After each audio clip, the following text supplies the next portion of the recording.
Assalamualaikum warahmatullahi wabarakatuh. Perkenalkan, kami dari kelompok 7. Pada kesempatan kali ini, kami akan membahas materi tentang manajemen sumber daya manusia pendidikan. Perkenalkan anggota kelompok kami, saya Erlinda Yuliansyah, Fianda Oktavia, Muhammad Miko Mohaimin, dan Nabila Septia Mumtaza. Pengertian manajemen sumber daya manusia pendidikan. Manajemen sumber daya manusia pendidikan disebut juga manajemen tenaga pendidik dan kependidikan. Sebelum kita membahas definisi manajemen tenaga pendidik dan kependidikan, kita terlebih dahulu harus mengerti arti manajemen dan tenaga pendidik dan kependidikan. Berbagai definisi tentang manajemen telah banyak dikemukakan. Sebagai ilmu, konsep manajemen bersifat universal. Dengan menggunakan kerangka berpikir keilmuan, mencakup kaidah-kaidah dan prinsip-prinsipnya. Tujuan manajemen sumber daya manusia pendidikan. Tujuan manajemen sumber daya manusia lebih mengarah pada pembangunan pendidikan yang bermutu, membentuk sumber daya manusia yang handal, produktif, kreatif, dan berprestasi. Berdasarkan Permendiknas Nomor 8 Tahun 2005, tugas Direktorat Jenderal Peningkatan Mutu Pendidikan dan Tenaga Kependidikan yaitu merumuskan serta melaksanakan kebijakan standarisasi teknis di bidang peningkatan mutu pendidikan dan tenaga kependidikan, pendidikan anak usia dini, pendidikan dasar, pendidikan menengah, dan pendidikan non-formal. Tugas dan fungsi sumber daya manusia pendidikan.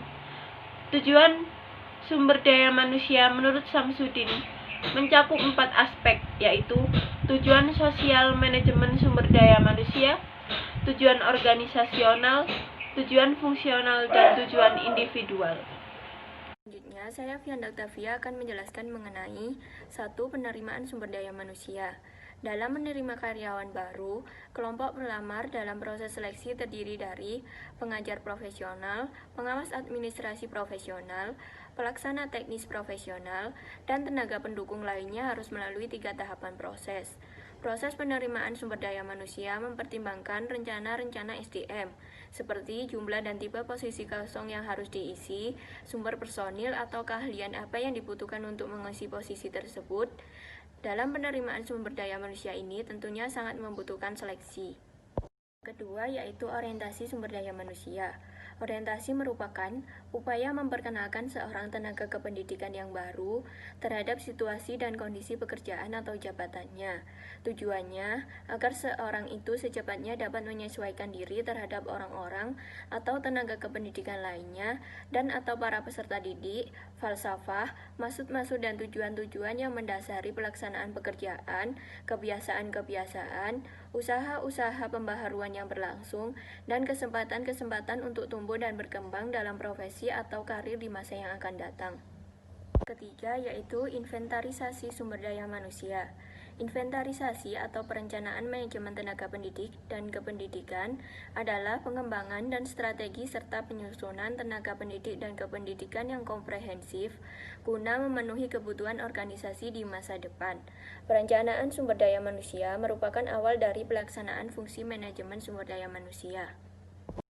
Elemen-elemen yang terdapat dalam inventarisasi sumber daya manusia yaitu 1. Informasi umum pekerja, 2. Informasi pribadi, 3. Informasi keluarga, 4. Pengalaman kerja, 5. Data kesehatan, 6. Keterampilan, 7. Formasi akademik, dan yang terakhir kinerja kerja dalam perusahaan.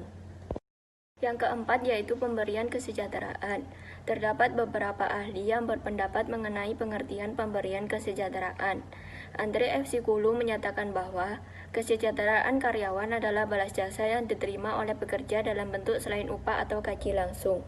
Sedangkan Wursanto menyatakan bahwa kesejahteraan sosial atau jaminan sosial adalah bentuk pemberian penghasil baik dalam bentuk materi maupun dalam bentuk non-materi yang diberikan oleh perusahaan kepada karyawan untuk selama masa pengabdiannya ataupun setelah berhenti karena pensiun atau lanjut usia. Pemberian kesejahteraan ini bertujuan untuk memberikan semangat atau dorongan kerja kepada karyawan.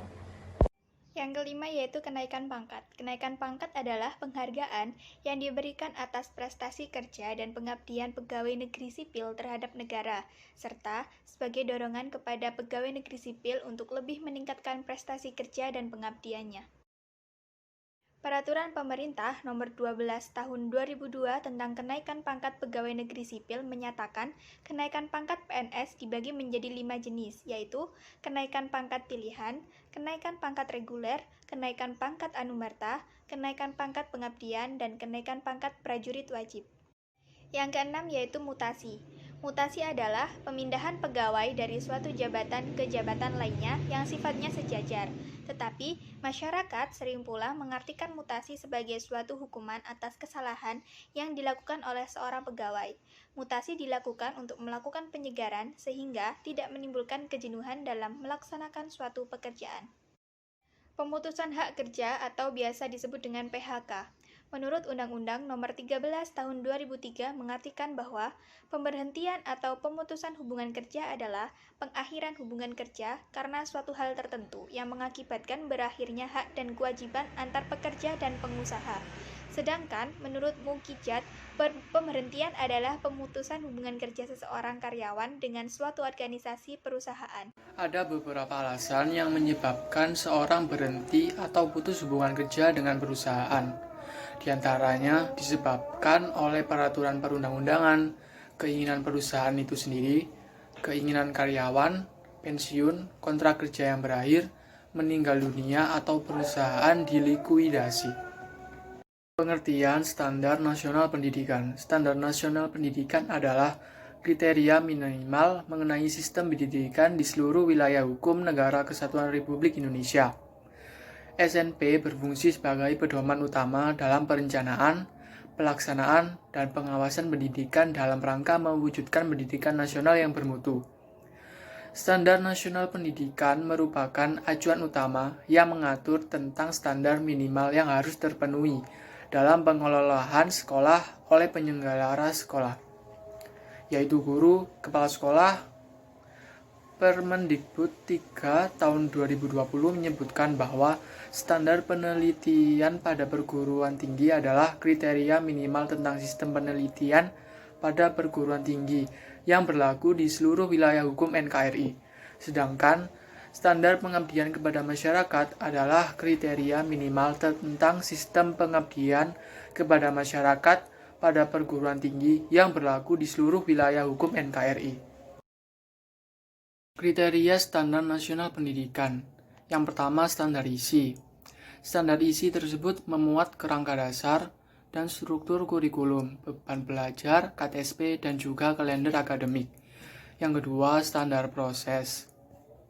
Pelaksanaan dan pencapaian standar proses diselenggarakan secara interaktif, inspiratif, menyenangkan, partisipatif, dengan berdasarkan standar kompetensi kelulusan. 3. Standar kompetensi kelulusan merupakan kriteria atau kualifikasi yang menyangkut kemampuan lulusan yang terbagi atas kemampuan sikap, pengetahuan, dan keterampilan. Yang keempat yaitu standar pendidik dan tenaga kependidikan, merupakan kriteria pendidikan, prajabatan, dan kelayakan fisik dan mental serta pendidikan dalam jabatan. Yang kelima, standar sarana dan prasarana, mengenai kriteria minimal sarana dan media yang menyokong pembelajaran. Contohnya ruang belajar, tempat berolahraga, tempat melaksanakan ibadah, perpustakaan, laboratorium, dan sebagainya. 6. Standar pengelolaan, mencangkup perencanaan, pelaksanaan, dan pengawasan kegiatan pendidikan secara efektif dan efisien. Yang ketujuh, standar pembiayaan, merupakan aturan yang merinci komponen dan besarnya biaya operasi satuan pendidikan yang berlaku dalam kurun 1 tahun. Sekian presentasi dari kelompok kami, kurang lebihnya mohon maaf. Wassalamualaikum warahmatullahi wabarakatuh.